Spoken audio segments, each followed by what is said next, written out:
So proving is one of the example of deductive reasoning. So deductive reasoning, conclusion is based on facts such as definition of terms and properties. Conclusion from deductive reasoning is true when the hypotheses are also true. So we have here the steps to be followed in deductive reasoning. The step 1, assume the hypothesis or the given to be true. Identify the conclusion or the one that you are to prove. Then recall that a conditional statement has hypothesis and conclusion. Step 2, enumerate the definition of terms or properties that can be used. Write an argument from the hypothesis to the desired conclusion. Statements in the argument should be in logical order. Then the step 3, write the interpretation. Use the given and the proof. So the properties mentioned in step 2 include the properties of equality. So, okay, let us recall what are the properties of equality. We have addition property of equality or APE. We also have subtraction property of equality or SPE.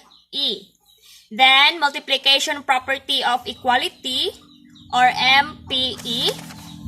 Then division property of equality. We also have distributive property, substitution property, reflexive property, symmetric property, and transitive property. So these are the properties of equality. We are going to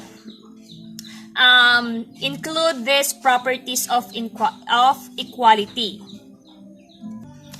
For example, if 2x plus 3 equals 13, then x equals 5. Okay, so we have here the given. Our given is 2x plus 3, and we are going to prove that x is equals to 5. So in proving 2x plus 3 that the x is equals to 5, sorry, that is 2x plus 3 equals 13 di. Okay, we are going to make 2 columns. Okay, we have 2 column proofs. So our first column is the statement, and the second column is the reason. Okay, so our first statement, number 1, we have that 2x plus 3 equals 13. Okay, 2x plus 3 equals 13. Okay, so what is the reason 2x plus 3 equals 13? This is our given. Okay, this is our given. Next, we have 2x plus 3 equals 13, the given, no? So what will we do first? I mean the second.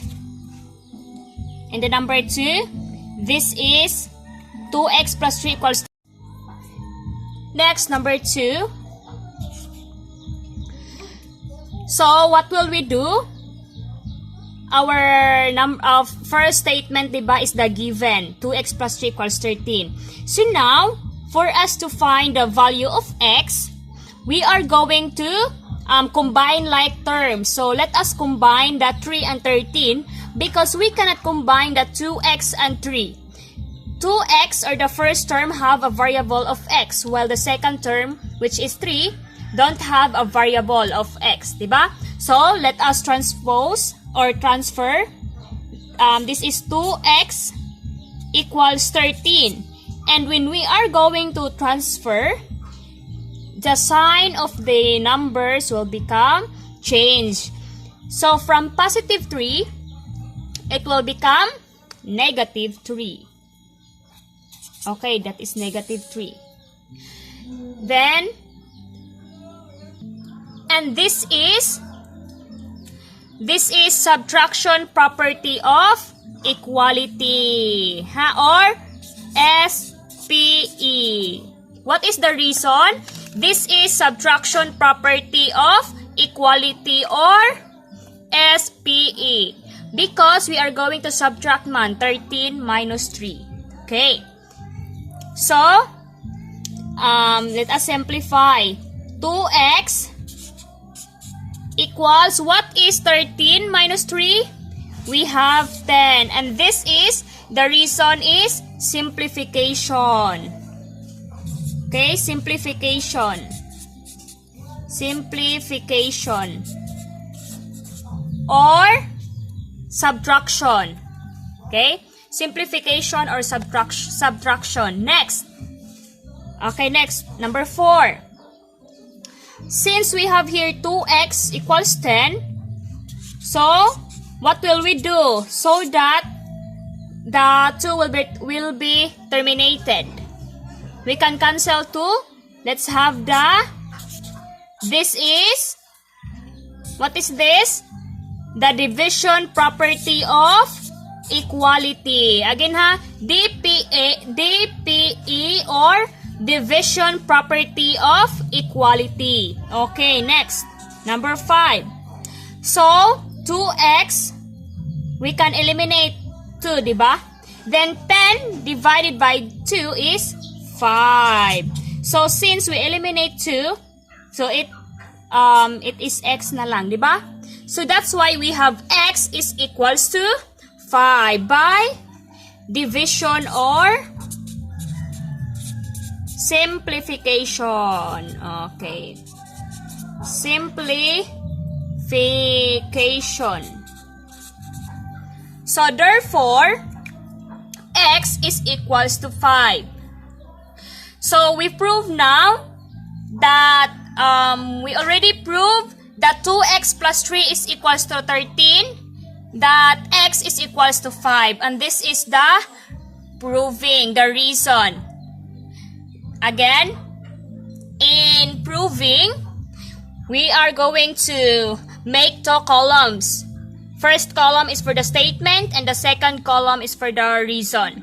So, number 1, we are going to write first the given. So, in our example, the given is 2x plus 3 equals 13. And then, number 2, we transpose 2x equals 13 minus 3. This is subtraction property of equality. Then, 2x equals 10. We simplify. Simplification or this is subtraction because we subtract. Then, we divide both by 2 so that we can eliminate 2. So, 2x over 2 equals 10 over 2. This is division property of equality. Then, after we divide, we divide or we simplify. So, we eliminate 2. So, we have now x equals 10 divided by 2 is 5. So, we have now x is equals to 5. Okay. Another example. To kuandi ay, we are going to write therefore, ha? This is the symbol for therefore, ha? To that. Therefore, x is equals to 5. Therefore indicates that the proof is already finished. We can write a word therefore, or you can use this symbol for therefore. Because word therefore indicates that the proof is already finished. Okay. You can use this symbol. Next example. Given 3 times x plus 5 minus x equals 29. And we are going to prove that x is equals to 7. Okay. So again, the first thing that we are going to do, let us make 2 columns. Okay, the first column is for the statement and the second column is for the reason. Okay. So again, let us write here the first statement. Our first statement is the given 3x plus 5 minus x equals 29. This is our given. Okay, next, number 2. Okay. What will we do? We have a parenthesis man. We can do the distributive property. Let us distribute, diba? This is 3 times x is 3x. 3 times x is 3x and 3 times 5 is 15. So plus 15 minus x equals 29. This is distributive property of equality. Okay, next, number 3. What will we do? We are going to combine like terms, diba? 3x minus x equals 29 and the 15 will become negative 15. This is subtraction property of equality, or this is combining like terms. Okay, next. Number 4. So what is 3x minus x? We have 2x, diba? And 29 minus 15 is 14. So this is